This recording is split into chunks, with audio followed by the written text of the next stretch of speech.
Ang hirap talaga sundin ng isang bagay na hindi mo alam kung magiging masaya ka ba sa huli. O ito na ang magiging dahilan para tuluyang masira ang iyong kinabukasan. Tunghayan natin ngayon ang kwento sa buhay ni Chantel kung paano niya pinaglaban ang kanyang karapatan bilang isang anak. Lumaki sa mayaman at may kayang pamilya itong si Chantel. Walang kahirap-hirap sa kanya ang lahat dahil sa yaman ng angkan. Ngunit nagulat na lamang ito sa naging desisyon ng mga magulang na ipakasal ito sa isa ding mayaman na binata. Ngunit hindi nagustuhan ni Chantel ang naturang plano ng pamilya.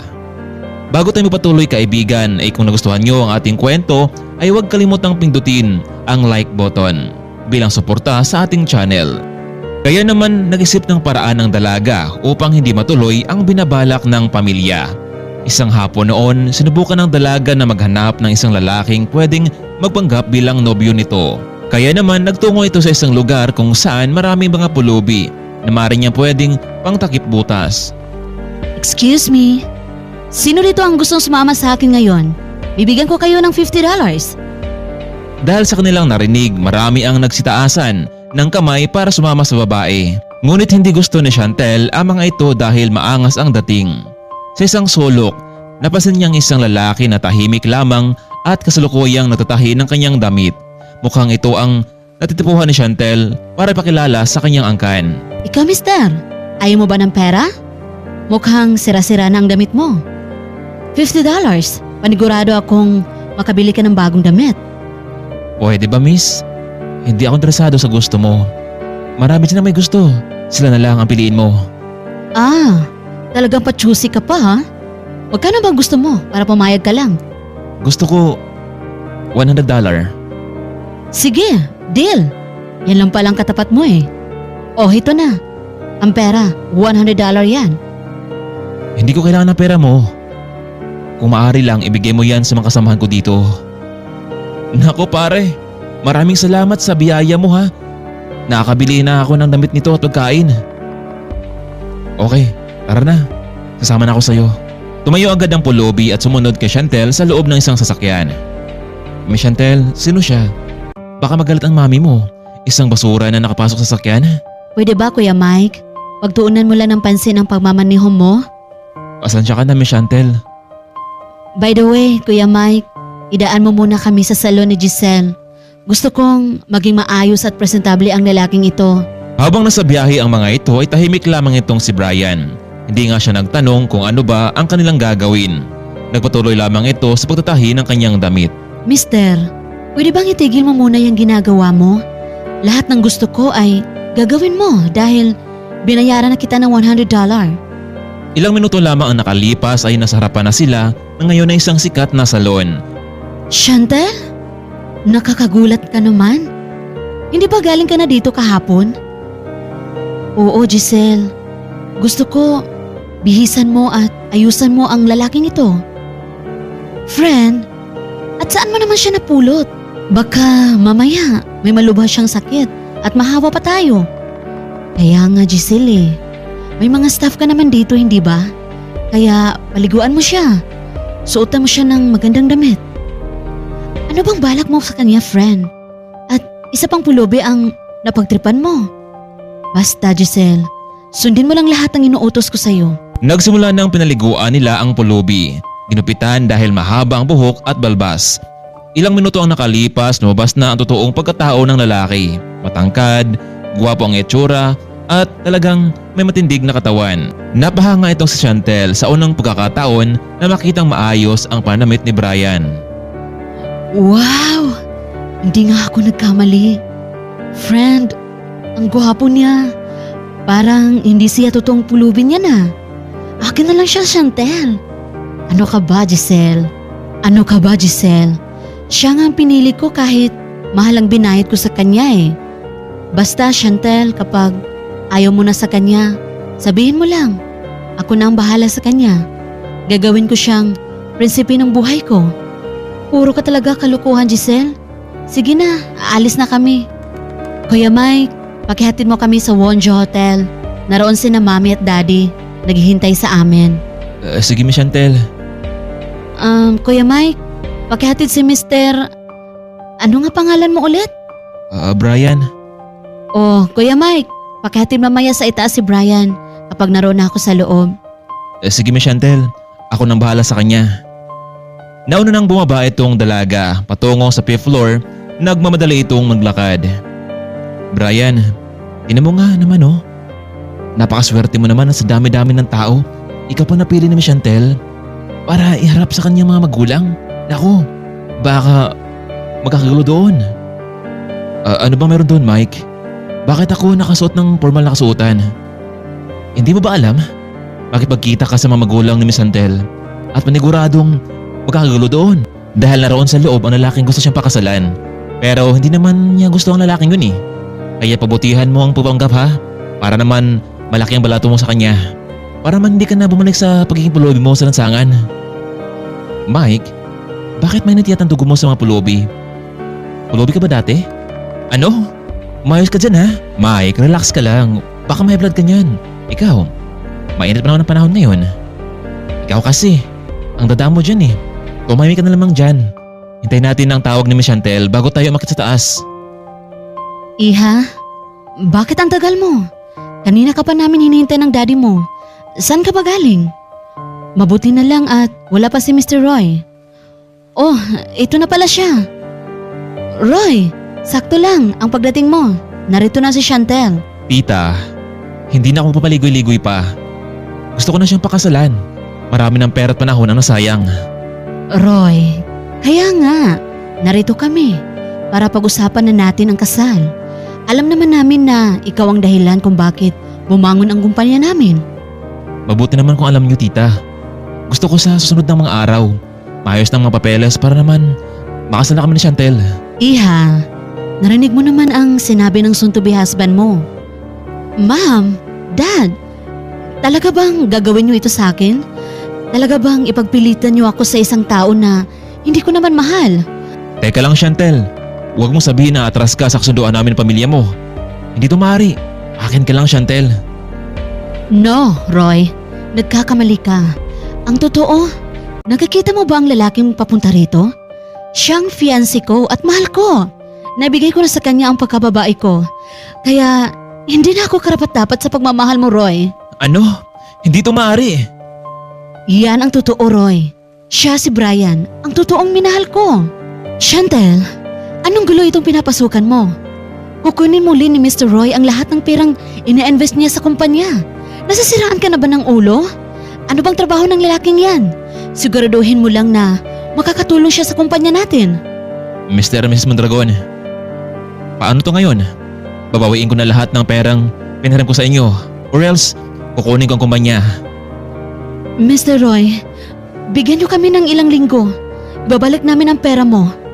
Siguraduhin niyo lang Mr. Mondragon. Kung hindi, pati kayo sa bangketa pupulutin. Sige na, sinasayang lang ang oras ko dito. Umalis na itong si Roy. Samantalang halos bumagsak naman ang mundo ng magulang ni Chantel dahil sa pagtutol ng anak. Dad, Ma'am, ito nga pala si Brian, ang boyfriend ko. Biglang sinampal ni Mrs. Mondragon itong si Chantel. How dare you, Chantel? Pinapalit mo ang magandang kinabukasan ng lalaking ito? Ano bang pinagmalaki ng lalaking iyan? Maahon ba niya ang kumpanya natin? Binigo mo kami, Chantel. Alam mo, ang mas mabuti pa, umalis ka nga dito. Daddy. Sige na Chantel. Ako na bahala sa mami mo. Kailangan niyo mo ng pahinga. Dad, sana naman naunawaan niyo ako. Hindi ko gustong makasama habang buhay ang taong hindi ko naman mahal. Umalis ka muna Chantel. Sige na. Ako na bahala sa mami mo. Ikaw, huwag ka na magpakita pa sa bahay. Kinamuhian kita, Chantel. Lahat ng nasayo mawawala dahil sa katigasan ng ulo mo. Han, tama na. Hayaan natin ang anak natin, na si Chantel. Iyan tayo, Rudy eh. Lagi mo kasing inispoiled yan ng anak natin eh. Kaya tuloy, lumalaking matigas ang ulo. Tuloy na ngang umalis itong si Chantel at Brian.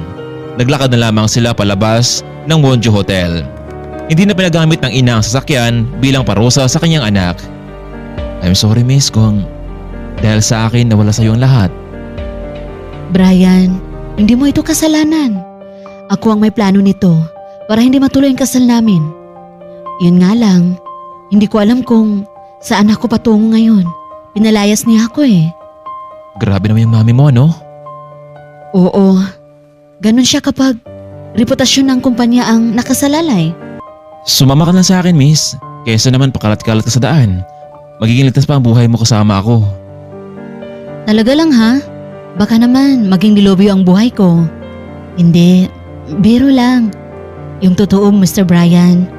Maraming salamat at naging magaan ang pakiramdam ko sa'yo matapos kong nilabas ang saloobin ko kanina. Paano yan? Sasama ka sa akin sa bangketa. Doon ako nakatira eh. Ha? Ganun ba? Ikaw kasi, bakit mo naman binigay yung $100 sa mga kasamahan mo kanina? Na dapat sana ay para sa'yo iyon. Sandali lang, tawagan ko muna si Giselle kung pwede akong tumira sa kanila. Pero kung hindi talaga, mapipilitan akong sumama sa'yo. Hello, Giselle. It's me, Chantel. Oh, bakit friend? Napatawag ka? Kumusta ang wakasyon niyo kahapon? Ni Brian, kumusta si Brian? Ayun nga Giselle eh. Pinagtapat ko sa kanila na hindi ako pumayag sa kanilang planong pagpakasal kay Roy. Pero ayun, nagalit si ma'am. Kaya ito, grounded ako ngayon. Makikiusap sana ako sa iyo kung pwede akong tumira sa inyo kahit ilang araw lang. Hay, nako friend. Pasensya ka na kung pwede lang sana pero alam mo naman kung gaano ka-stricto ang parents ko, hindi ba? Kung gusto mo, dumito ka na lang sa salon matulog. Ay, naunawaan kita Giselle. Salamat na lang. Ganito na lang friend. Magpapadala na lang ako ng pera sa'yo. Nako Giselle, wag na. Maraming salamat sa kagandahang loob mo. Hindi ko rin matatanggap yan dahil pina-offline ni mama ang account ko. Sige na friend, ibaba ko muna ang tawag mo. Ano, Chantel? Umayag na bang kaibigan mo? Wala rin Brian eh. Siguro nga, sasama na lang ako sa'yo. Tinanggal ni Brian ang suot nitong magandang kasuotan at nagsimula na silang maglakad. Miss Chantel, hindi ka ba talaga galit sa akin? Brian, bakit naman ako magagalit sa'yo? Ako ang naplano nitong lahat. Kaya huwag kang mag-alala. Sa ilang minuto nilang paglalakad ay nakarating na sila sa isang lugar na hindi pamilyar sa dalaga. Teka lang Brian, dito ka na ba nakatira? Parang hindi naman to yung lugar kung saan tayo unang nagkita. Oo, dito talaga ako nakatira. Kahit maliit lang ang kwarto pero sobrang tahimik dito. Nagkataon lang kasi na naroon ako dahil tinulungan ko sila na magtahi ng ilang mga damit. Naku, isa ka palang matulungin sa kapwa Brian. Kahit na kapos ka rin sa buhay, pinilit mong tumulong. O siya, narito na tayo sa maliit kong kwarto. Diyan ka na sa kama. Dito na ako sa sahig. At kung gusto mo namang maligo, walang problema dahil meron namang comfort room dito. Ganun ba? Kahit maliit ang kwartong ito? Para siyang isang maliit na apartment. Sa'yo ba talaga ang kwartong ito? Hindi ah. Alam mo kasi may kilala ako.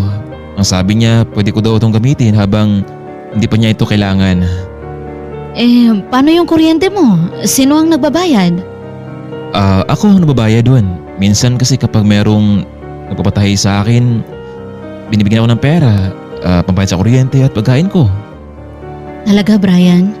Kapag iniisip ko parang mahirap yata yun ah. Pero alam mo, gusto kong maranasan kung paano gawin iyon. Simpleng trabaho, wala kang amo. Chantel, magpahinga ka na. Kukunin ko lang yung mga damit na i-repair ko. Samahan na kita Brian. Nakakahiya naman sa'yo. No. Magpahinga ka na lamang Chantel, ako na ang bahala sa lahat. Lumabas muna itong si Brian, samantalang nagpahinga naman itong si Chantel. Napansin niyang kakaiba ang kwarto na ito dahil sobrang linis at organize ang mga kasuotan. Mahalata mong hindi po lobby ang nakatira dito. Hello, Mr. Green. Mabuti naman po at napatawag kayo. Kailan ba ang balik niyo dito sa mansyon? Lagi kayong hinahanap ng media eh. Baron, hindi bang sabi ko sa iyo gusto ko munang mapag-isa? Maging tahimik ang lugar ko. Hayaan mo silang maghintay sa akin. Yung kumpanya, kumusta?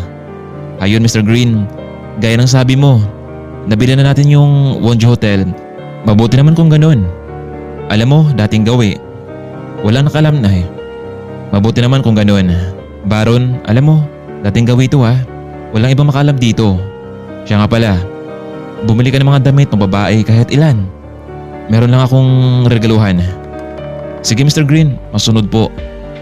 Ilang minuto lang ang nakalipas, may isang sasakyan ang huminto sa kwarto kung saan ay kasalukuyang natutulog itong si Chantel.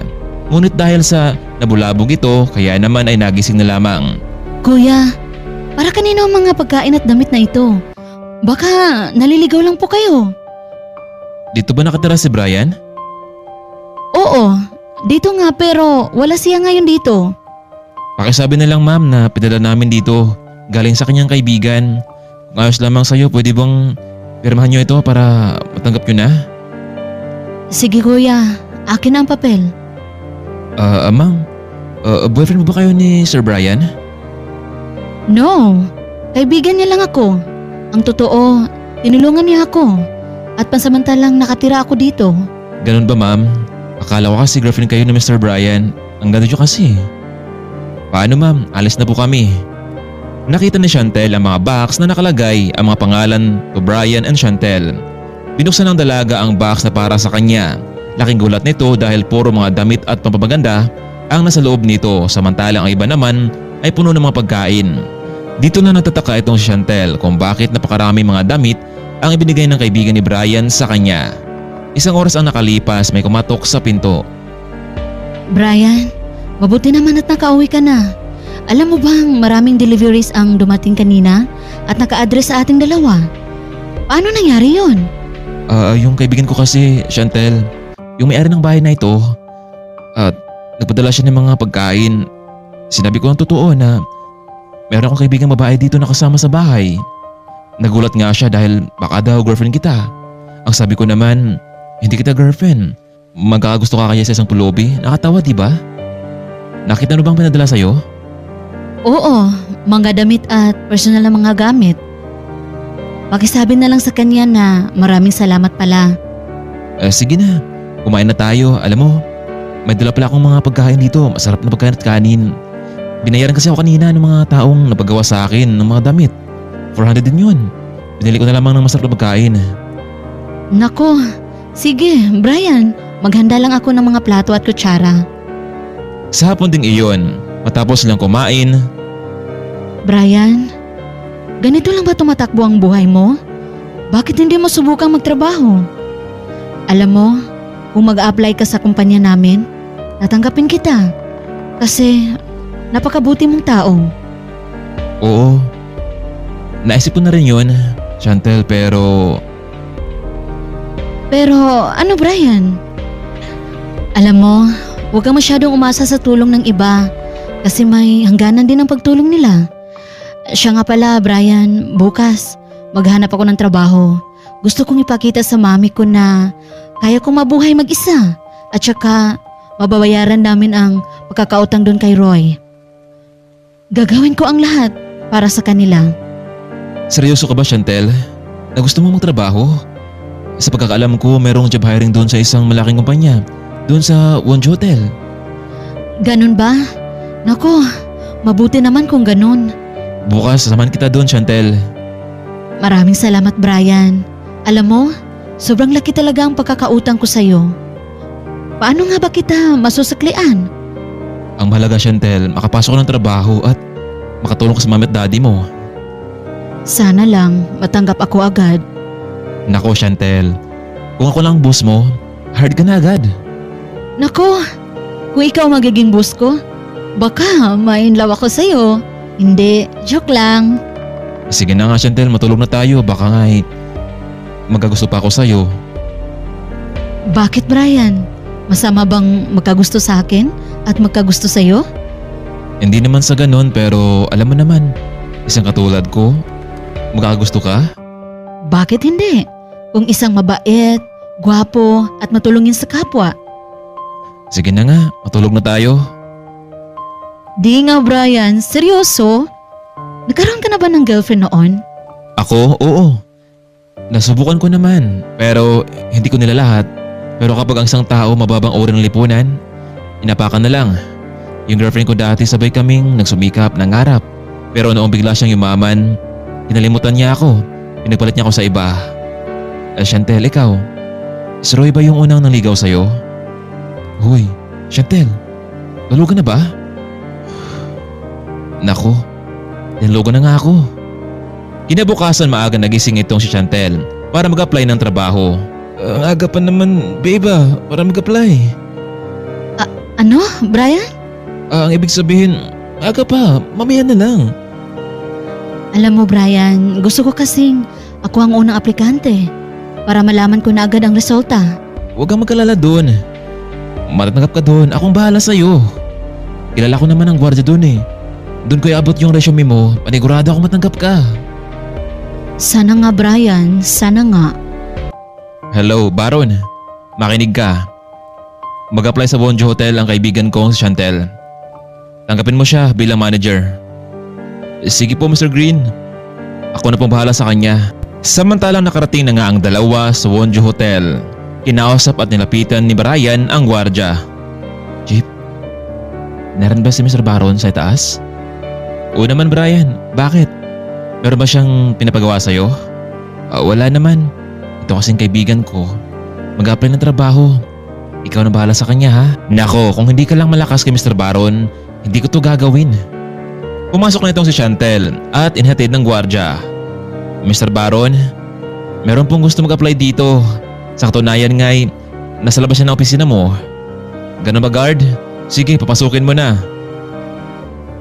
So, ikaw pala si Miss Chantel. Kumusta ka na? Mabuti naman po, sir. Ang totoo, meron kaming job hiring ngayon dito bilang isang manager. Dito sa hotel. Tatanggapin mo ba ang offer namin sa'yo? Nako, sir, talaga po. Oo, total naman sa palagay ko naman ay magaling kang mag-manage ng restaurant kaya sa'yo ko nabigay ang pamamahala. Anyway, matanong lang kita kung meron ka na ba ang boyfriend. Alam mo kasi Chantel, dito sa trabahong ito, kailangang masipag, marunong bumalanse sa mga empleyado at minsan meron tayong overtime dito kung kailangan. Nako, sir, sa ngayon po, wala po akong boyfriend. Ang tanging hangad ko lang ay makapagtrabaho at makatulong sa parents ko. Good decision, Chantel. Ayaw ng kumpanya na palaging absent ang isang empleyado dahil lamang sa mga hindi mahalagang bagay. Bukas sa ganitong oras, magsimula ka na. Don't worry dahil magiging masaya ang buhay mo dito sa kumpanya. Basta sipagan mo lang. Maraming salamat, Sir Baron. O sige, Miss Chantel. Pwede ka nang makauwi para naman maaga kang makapasok bukas. Tsaka wag mo nang alalahanan yung uniform mo. Lumabas na ng office itong si Chantel. Sa pagpasok nito sa loob ng elevator, hindi niya inasahan na nakasabay niya sa loob itong si Roy. Oh, Chantel, anong ginagawa mo dito? Ilang linggo tayong hindi nagkita ah. Ikaw, Roy, anong ginagawa mo dito? Ako? Mayroon akong appointment kay Mr. Baron at kapag naprobahan yon, magiging partnership ako ng Wonjo Hotel. Ikaw? Nag-apply ako bilang manager. At bukas na ang unang araw na pagpasok ko. Tingnan mo nga naman Chantel. Hanggang dito, magkasama tayo. Ano? Naghintay pa rin ako sa'yo. Pwede ba natin ipagpatuloy ang pag-usapan natin para hindi ko na makuha ang kumpanya ng mami mo at daddy mo? Roy, may boyfriend na ako. At mahal ko siya. Chantel, hanggat hindi pa kayo kasal, may pag-asa pa ako. Gagawin ko ang lahat para muli kang bumalik sa akin. Naunang lumabas itong si Roy sa elevator at nagtungo na ito sa kanyang sasakyan. Samantalang sumunod naman itong si Chantel. Paglabas ito ng gusali ay naroon pala si Brian naghintay sa kanya. O Chantel, kumusta ang pag-apply mo? Nako, Brian, ang saya-saya ko dahil natanggap ako. At alam mo ba, magsisimula na ako bukas. Nako, kailangan natin i-celebrate yan. Nako, kailangan natin mag-celebrate dahil nakapasok ka, Chantel. Masaya ako para sa'yo. Saan tayo pupunta, Brian? Ako nang bahala. Treat kita. Ha? Iti-treat mo ako? Paano? Alam naman natin na kunti lang ang perang nakukuha mo. Chantel, trust me. Ganito lang tayo pero magawa na ng paraan yan. Alam mo, Brian, nagtataka na talaga ako sa iyo ha. Meron ka bang nililihim sa akin? Wala naman. Nakita mo naman diba yung mga ginagawa ko araw-araw. Alam mo kasi, may kakilala ako sa loob ng Wonjo Hotel at kakausapin ko siya. Tara, bumalik tayo sa loob. Meron dong isang masarap na restaurant at kakausapin ko lamang doon ang may-ari at sigurado ako na papayag yun sa akin.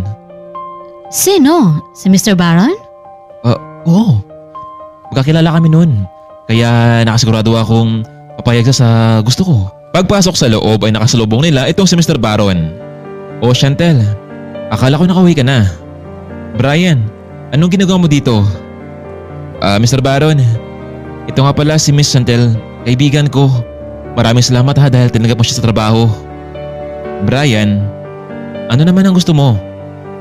Baka pwedeng i-celebrate namin ng kaibigan ko yung bago niyang trabaho dito sa restaurant niyo. Ha? Teka lang mukhang sumusobra ka na yata Brian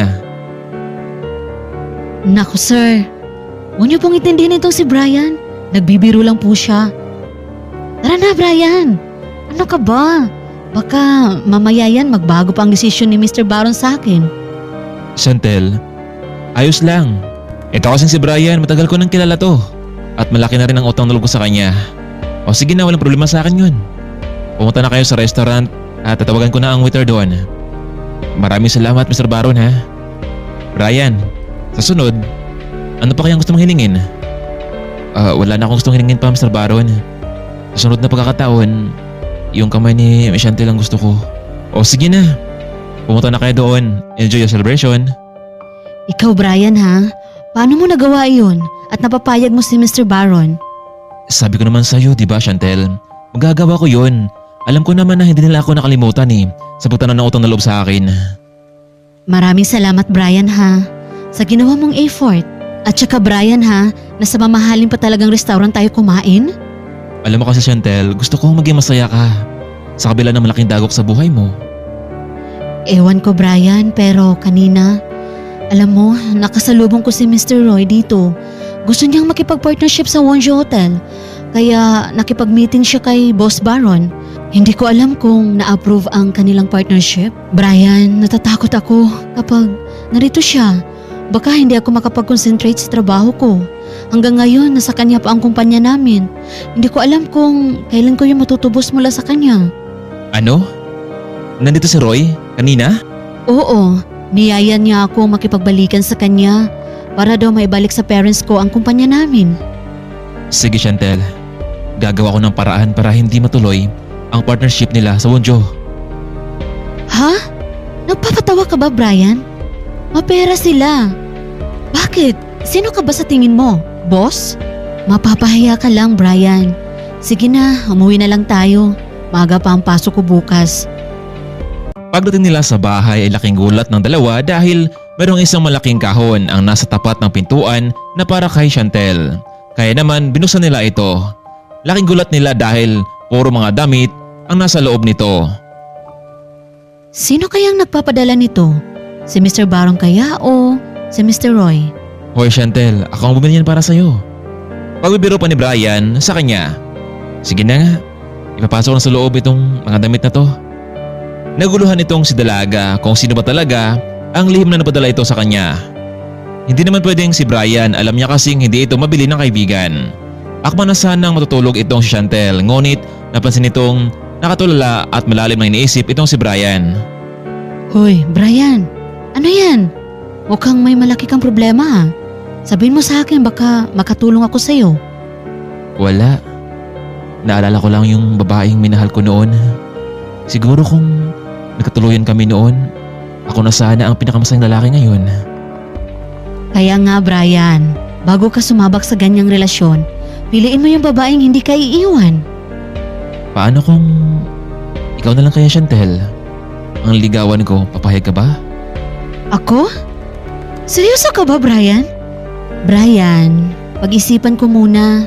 Alam mo namang kailangan kong matubos yung kumpanya namin mula kay Mr. Roy. Oo, inaamin kong hindi ka naman mahirap mahalin at saka masaya ako kapag magkasama tayo. Pero gusto ko munang mabawi mula kay Roy ang lahat ng pinaghirapan ng parents ko bago ko isipin ang sarili ko. O sige na Chantel, matulog na tayo. Umaga pa ang pasok mo bukas. Good night, Brian. Hindi na nagawa pang sumagot nitong si Brian.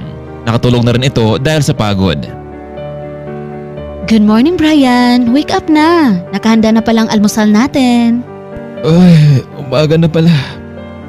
Oo nga pala, Kailangan mo lang pumasok ano? Siyempre naman Brian, unang araw sa trabaho ko ngayon. Kailangan hindi ako malate. Chantel, bago ka umalis, may nasa akong sabihin sa'yo. Ano yun Brian? Magpapaalam na ako sa'yo. Gusto ko munang hanapin ang sarili ko. Pero masaya ako dahil sa wakas may trabaho ka na. Ito ang susi ng kwarto. Sana tanggapin mo. Brian, at saan ka naman pupunta? Meron lang akong halagang gagawin at gusto kong patunayan sa sarili ko yon. Ganun ba? Kailan naman ang balik mo dito? Hindi ko pa alam, Chantel, kung kailan. Brian, bakit naman ganun? Kung kailan may trabaho na ako, mawawala ka rin. Chantel, masaya ako dahil papatunayan mo na sa parents mo. Tsaka wala pa naman tayo, hindi ba? Oo, wala nga. Hindi ka naman nanligaw sa akin eh. Paano kita sasagutin? So, meron ka rin gusto sa akin, Chantel? Oo naman. Gusto kita, Brian. Mabuti kung ganoon, at least alam ko nang nasa loobin mo. Mag-focus ka muna sa bago mong trabaho. Tsaka sa pagbalik ko, Chantel, pag-usapan natin ang tungkol sa atin. Tuloy na nga umalis itong si Brian. Samantalang nagtungo na rin itong si Chantel sa Wonju Hotel. Good morning, Sir Baron. Oh, Miss Chantel, ang aga mo ngayon ah. Sir, kailangan po dahil unang araw ko po ngayon. Oh, sige na, halika na. Samahan na kita. Papakilala kita sa mga magiging tauhan mo. Listen everyone. May nais lang akong ipakilala sa inyo. Starting today, Miss Chantel Mondragon is our new manager here. Kaya, respetuhin niyo siya. Yes, Sir Baron. Kami na po ang bahala sa manager namin. O siya, Chantel. Ituturo naman ng mga cashier dito ang dapat mong gawin. Maraming salamat, Sir Baron. Ma'am, Chantel, ako nga pala si Judy, ang kasama mo dito at magiging cashier mo dito. Huwag kayong mag-alala dahil ituturo ko sa inyo ang lahat. Pero maiba naman tayo, ma'am. Mabuti at nakapasok ka dito. Sa pagkakaalam ko kasi, kapag mataas na ang posisyon, dadaan mo na sa CEO. Pagkatapos kay Sir Baron. Alam mo ma'am, ganun kahigpit dito sa high position. Nakausap niyo rin ba ang CEO? Hindi. Si Mr. Baron lang ang nakausap ko. Tapos hired na agad ako. Kung ganun ma'am, Chantel, baka malakas ang backer mo kaya nakapasok ka na dito agad. Sa pagkakaalam ko lang, si Brian, yung kaibigan ko, ang nagpapasok sa akin dito. Brian? Parang wala naman akong kilalang Brian na nagtatrabaho dito. Maliban na lamang kay CEO Brian Green. Pero ni minsan hindi ko pa siya nakita eh. Di bali na nga lang ma'am, ang mahalaga ay nakapasok ka na dito. Tinuruan ni Jody itong si Chantel na mga dapat gawin, lalo na sa mga paperworks at iba pa. Samantalang nagkaharap naman sa unang pagkakataon itong sina Mr. Baron at Mr. Roy para pag-usapan ang kanilang partnership sa negosyo. Mr. Roy, bakit dito mo naisipang makipag-partnership sa amin? Marami naman siyang iba, hindi ba? Mr. Baron, alam niyo kasi, nakita kong maganda ang lugar na ito. Perfect sa mga bakasyonista. Kaya nag-interest ako dito na magbitiw ng 50% shares para sa inyong kumpanya. Well, kung ganun Mr. Roy, welcome to the Wonju Corporation. Isa lang ang masabi ko sa'yo dito. We are one team at kailangan magtulungan tayo. I know that Mr. Baron, that could be our responsibility. So, as company partner, kailangan mong malaman at makita ang kalakaran dito sa Wonju Corporation. Thank you Mr. Baron. But anyway, if you don't mind, dito rin ba natrabaho si Miss Chantel Mondragon? Bakit mo siya kilala Mr. Roy? Well, FYI, she's my ex-girlfriend. Pero until now, hindi pa rin ako nawalan ng pag-asa na magkakabalikan kami. Mr. Roy, as your partner of this company, we don't care about your love life. But the most important, during the office hour, ay kailangan hindi mo siya guguluhin. After duty, you're free. I understand Mr. Baron. Thank you for your reminders. Lumabas na ng office itong si Mr. Roy. Sinamahan din ito ng isang matagal na empleyado. Samantalang paglabas naman ni Mr. Roy, may tumawag naman sa phone itong si Mr. Baron. Mr. Green, nasaan na po kayo ngayon? Baron, narito ako sa mansyon. Kumusta naman ang unang araw ni Chantel? Ayos lang Mr. Green. At siya nga pala, dumating dito si Mr. Roy at gaya na napag-usapan natin, tinanggap ko na siya as a business partner. Baron, habang hindi pa ako nakabalik dyan, bantayan mo muna si Chantel hanggat maaari ikaw na muna mismo ang maghatid sundo sa kanya sa trabaho, okay? Sige po Mr. Green, ako na po ang bahala sa kanya. Makinig ka Baron ha, sa oras na may magkakamali itong si Mr. Roy sa kumpanya natin, kahit business partner pa siya natin, hindi ako matubili na alisin siya sa ating kumpanya. Noted po Mr. Green. Tanghali noon habang kasalukuyang kumakain itong si Chantel, may biglang tumawag sa kanya. Iha, ang mami mo ito. Ma'am, bakit po? Anak, pasensya ka na sa mga nasabi ko sa'yo noon. Pero ang daddy mo, narito ngayon sa ospital.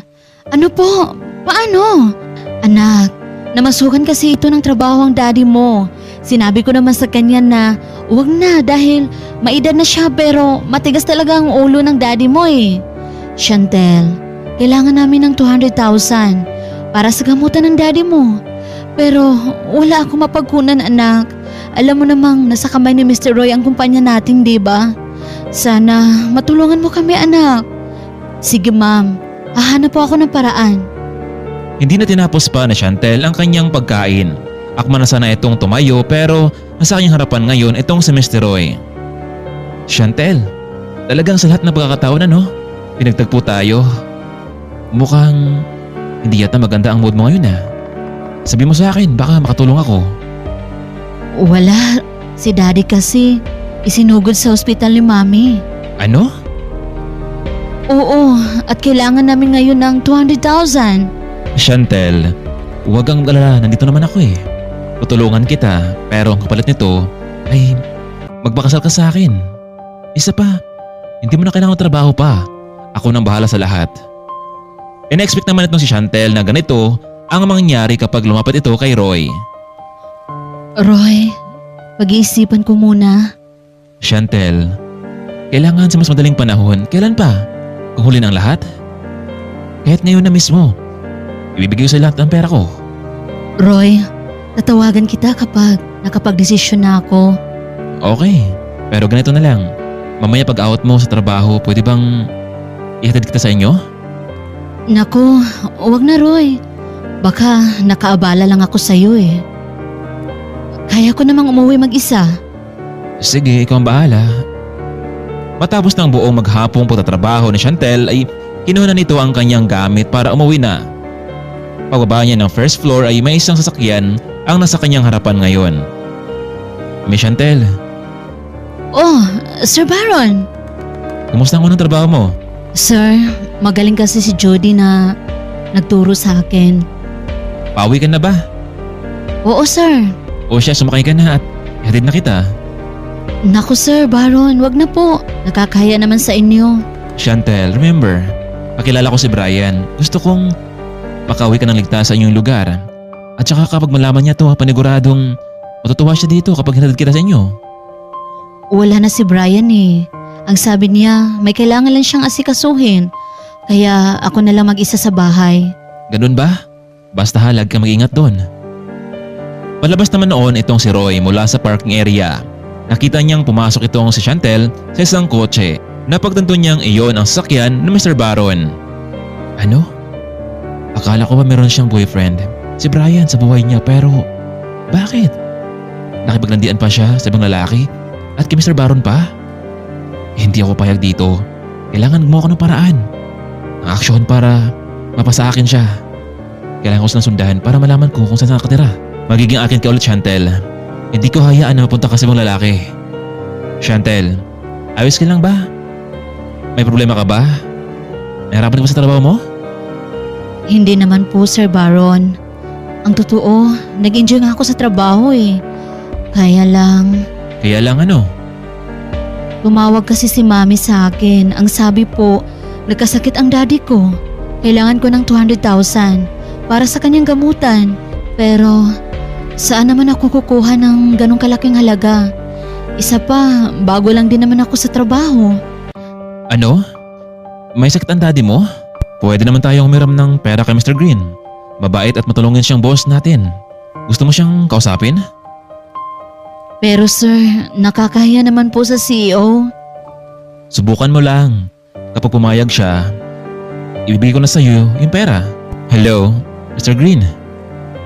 Oh, Baron, napatawag ka. May sabihin ako sa'yo. Kailangan ni Miss Chantel ng pera para sa gamutan ng kanyang daddy.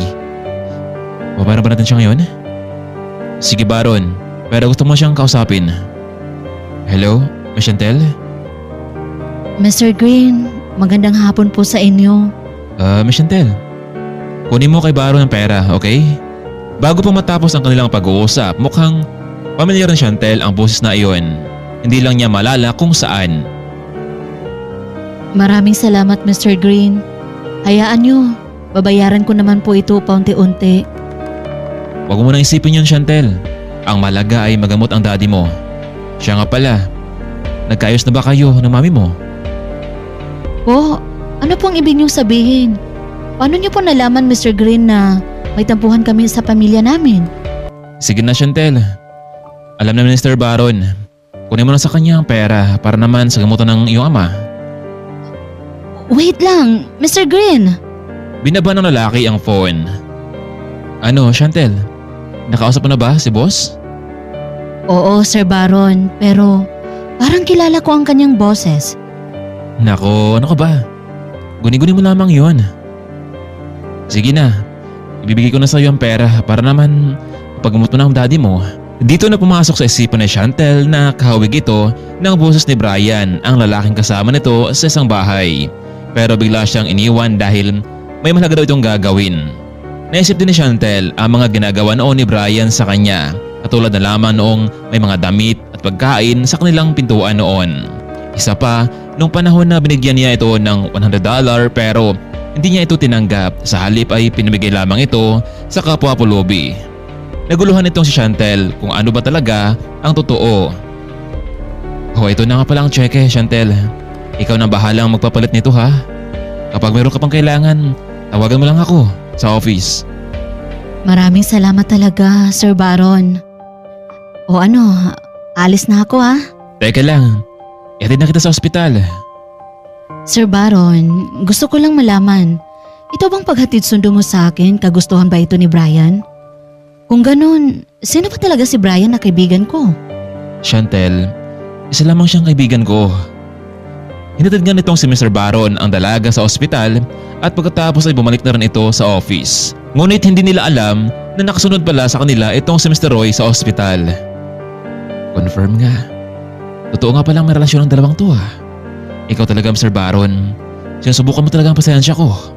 Ikaw na mismo nagsabi sa akin na bawal guluhin ng mga empleyado pero ikaw ang nanguno sa lahat ng listahan dito.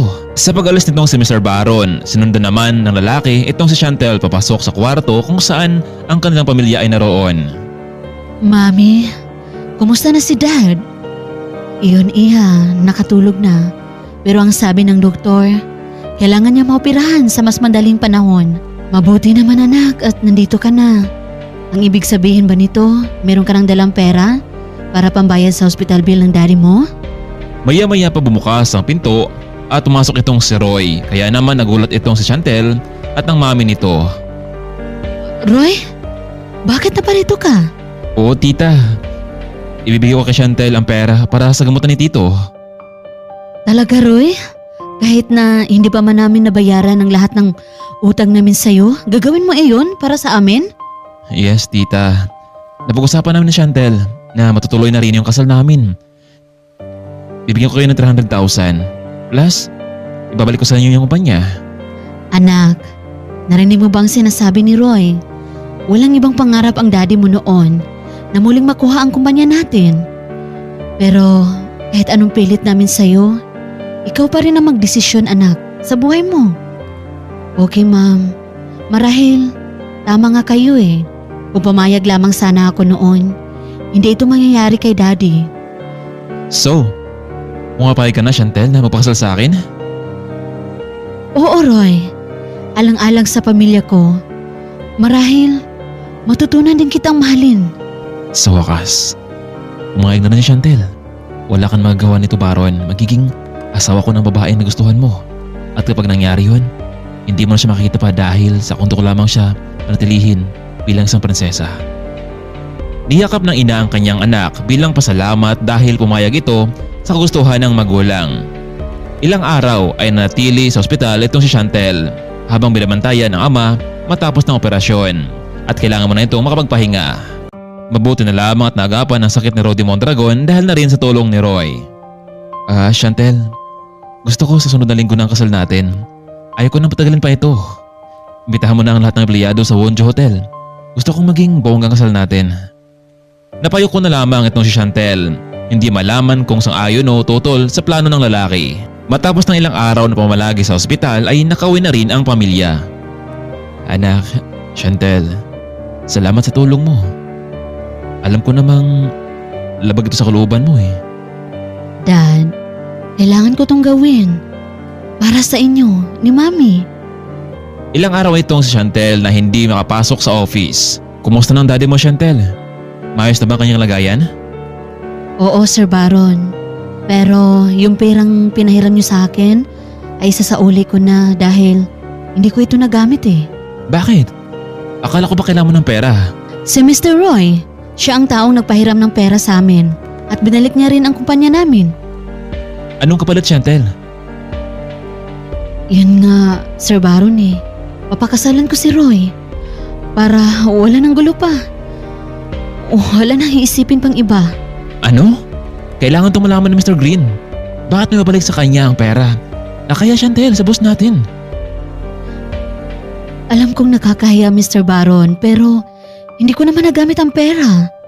Sir, alam kong ilang araw pa lang ako nakapasok dito pero uunahan ko na kayo ha. Bago kami magpakasal ni Roy, kailangan ko munang mag-resign. At syempre, lahat ng empleyado dito ay imbitahan ko sa aming kasal.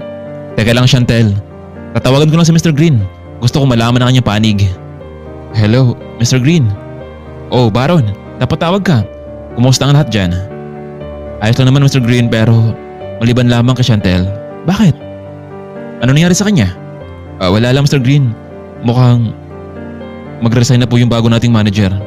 Bakit? Hindi niya makaya ang trabaho natin? Hindi naman sa ganun, Mr. Green, pero mukhang ikakasal na siya sa dati niyang nobyo na si Mr. Roy, yung partner natin sa Wonjo Hotel. Hindi to maaari, Baron. Gumawa ka ng paraan upang hindi matuloy ang kanilang kasal. Alam mo, sa sunod na linggo magiging maayos ng lahat. Nilipat na sa pangalan ko ang lahat ng properties ng pamilya ko. Tsaka, ipakancel mo ang lahat ng partnership natin sa lalaking yan. Hindi ko makapapayag na pati si Chantel ay makuha niya sa akin. Baron, makinig ka. Sa sunod na linggo, sa ganitong araw din, maganap ang kasal namin ni Chantel Mondragon at ikaw ang inasahan ko doon. Sa araw ng kasal, nakaplano na pala ang lahat para kay Mr. Brian Green at Chantel Mondragon. Araw ng linggo noon, dalawang lalaki ang ikakasal sa isang babae lamang. Mas naging abala ang bawat panig. Pinaghandaan ni Mr. Roy ang araw na ito dahil sa wakas ay matupad na ang matagal niyang gusto. Naunang dumating si Mr. Roy sa binyo ng kasal. Hinintay nito ang pagdating ng bride kasama ng mga magulang nito. Ngunit habang kasalukuyan nasa biyahe ang bride ay biglang may humarang sa kanilang dinadaanan.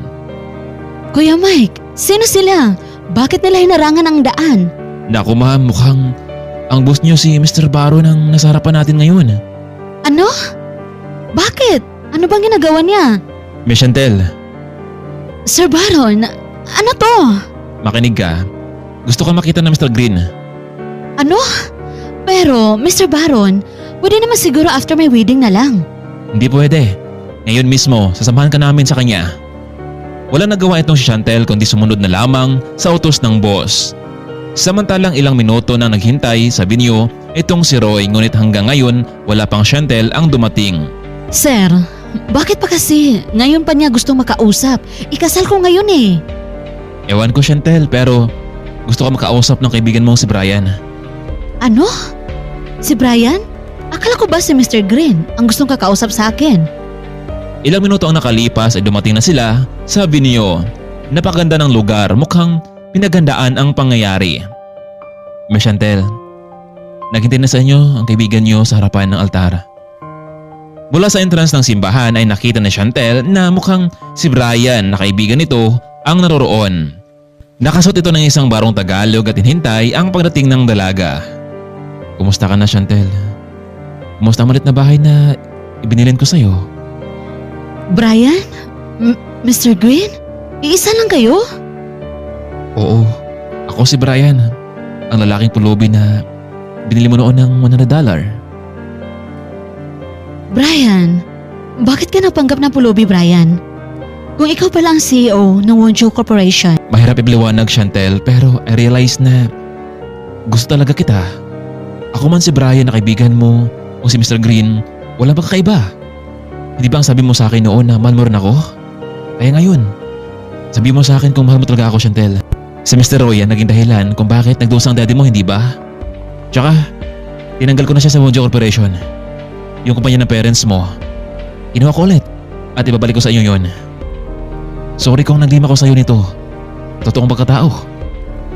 Chantel, will you marry me? Naguluhan itong si Chantel kung sa lalaking hindi niya mahal o dito sa lalaking noon pa meron siyang pagtingin.